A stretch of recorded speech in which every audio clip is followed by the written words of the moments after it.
명령하셨습니다 라는 표현을 굉장히 많이 씁니다.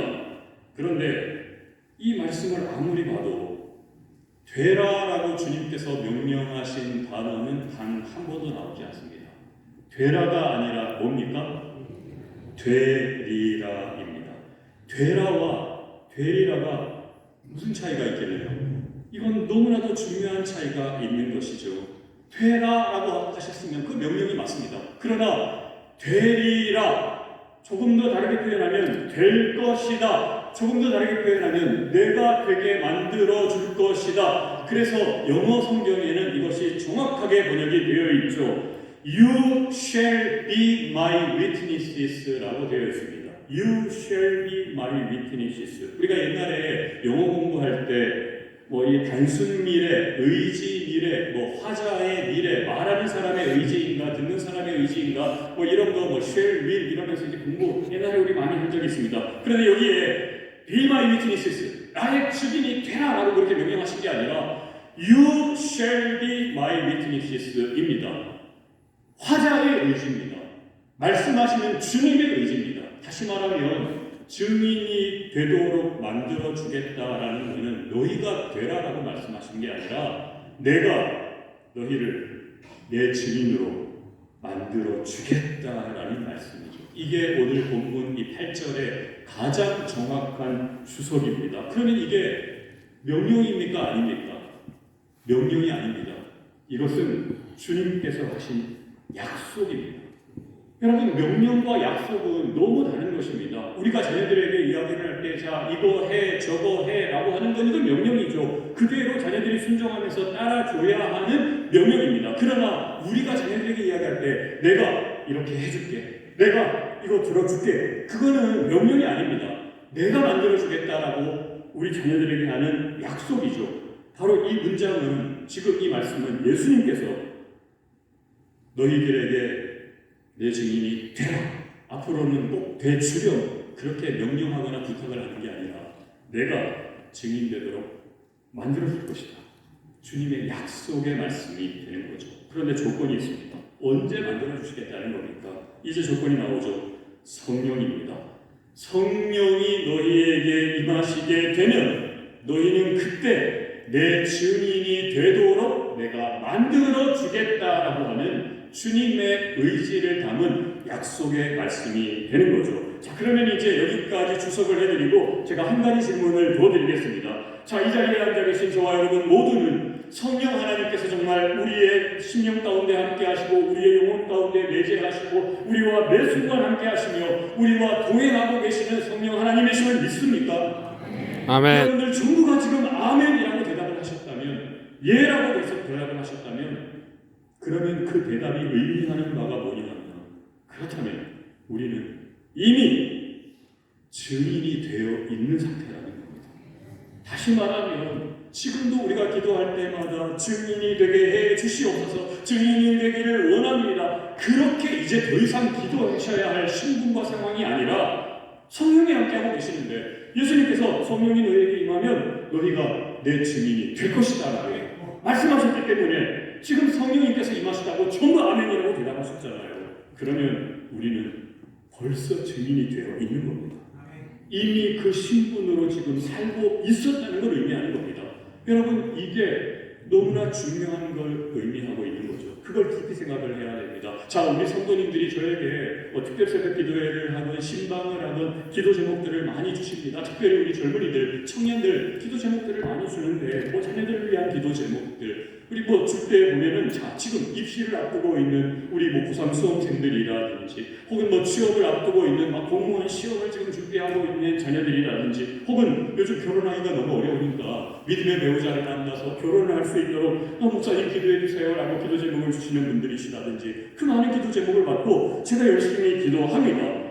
입시를 위해서 기도합니다. 그러면 거기에 어느 대학 무슨 과를 가고 싶습니다, 그런 기도 제목이 있겠죠. 제가 열심히 기도합니다.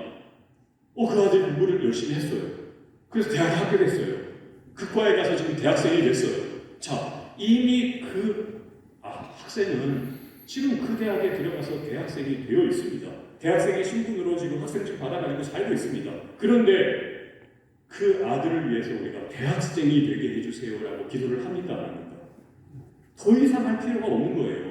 공무원 시험 준비를 열심히 하는 자녀가 있는데 그 시험을 준비를 해서 9급, 7급 합격을 해가지고 지금 공무원 기관에 지금 잘 다니고 있어요. 이미 공무원의 신분을 가지고 있어요. 그런 자녀를 두고 우리가 공무원이 되게 해주세요라고 기도하는 부모가 있으시겠습니까? 없는 거죠. 결혼을 믿음의 가정을 이루게 해주시옵소서. 믿음의 배우자를 만나게 해주시옵소서. 그래서 정말 하나님의 은혜 가운데 아내를 만나고 남편을 만나고 지금 결혼을 해서 가정을 이뤘고 심지어는 자녀까지 낳아가지고 잘 살고 있어요. 그런데 그런 자녀를 두고 우리가 믿음의 배우자를 만나게 해주세요. 남편이 되게 해주세요. 아내가 되게 해주세요. 기도를 하지 않죠. 왜 그렇습니까? 이미 획득된 신분이기 때문에 하나님의 은혜 가운데 이미 가지고 있는 신분이기 때문에 우리가 지금도 기도할 때마다 되게 해주세요, 되게 해주세요 할 기도가 아니라는 거죠. 다시 말하면 오직 성령이 우리에게 임하는 순간 우리는 이미 내가 알든 모르든 고백하든 고백하지 않든 이미 내가 너를 내 주인 되도록 만들어줄 것이다 라고 하시는 주님의 약속이 성취되어 우리는 지금 예수 그리스도의 증인으로 이미 살고 있었던 거예요. 그런데 우리가 기도할 때 증인이 되게 해주시옵소서, 증인이 되게 해주시옵소서 라고 하는 기도는 이미 내가 지금 획득한 신분에 대한 깨달음을 가지고 있지 못하고 있는 것입니다. 여러분, 제가 이 부분을 왜 이렇게 구구절절히 계속 반복해서 드리는 줄 아십니까? 이게 너무나 중요하기 때문이죠. 이미 증인이 되었는데 그걸 모르고 계속 기도를 하고 있는 것과 그걸 깨닫고 살아가는 것과 달라지는 게 도대체 뭐길래요? 여러분, 우리가 이미 예수 그리스도의 내가 증인이 되었구나라는 걸 그걸 깨닫고 살아간다라는 그 표현 속에 결코 간과하지 말아야 할 너무나 중요한 신앙의 원리들이 거기에 있기 때문입니다. 이미 예수 그리스도의 증인이 되었다면 우리의 말과 행동의 중요성을 그 사람은 알고 삽니다.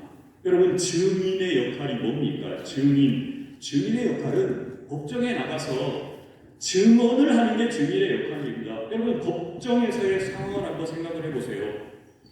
거기에 나가가지고 증언을 하는데 그 증언이라는 게 항상 좋은 것만 있습니까? 아니요, 그렇지가 않습니다.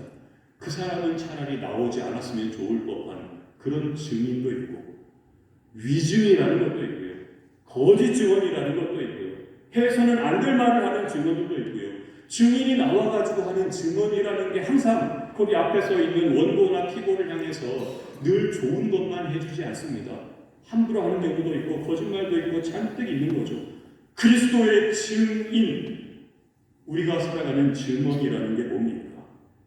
예수 그리스도의 십자가를 전하고 복음을 증거하고 그것만이 증언입니까? 아닙니다. 우리가 살면서 일상에서 하는 말, 던지는 말, 하는 행동, 생활, 속으로 품는 생각, 여러분, 이게 모두가 다 예수님을 앞에 세워놓고 우리는 지금 거침없이 하고 있는 전부가 증언이 되고 있었던 겁니다. 왜요? 이미 증인이었기 때문에. 그런데 여러분, 증언이 항상 긍정적인 역할을 하는 것만이 아니라고 했죠. 위증도 있고 거짓 증언도 있고 때로는 오히려 아나님만 못하는 증언들도 세상에는 얼마든지 있습니다. 그렇다면 예수님을 앞에 세워놓고 우리는 이미 증인되었는데 내 지금 말과 행동과 생활과 생각이 전부 다 예수님 앞에서 그게 전부 증언이 되고 있는 것이었는데 그걸 생각하지 못하고 함부로 거침없이 모든 걸 다 쏟아놓으며 사는 인생의 삶의 자리들이 너무 많았던 거예요. 그게 전부 다 증언이 되고 있었으면 그걸 모르고 있었던 겁니다.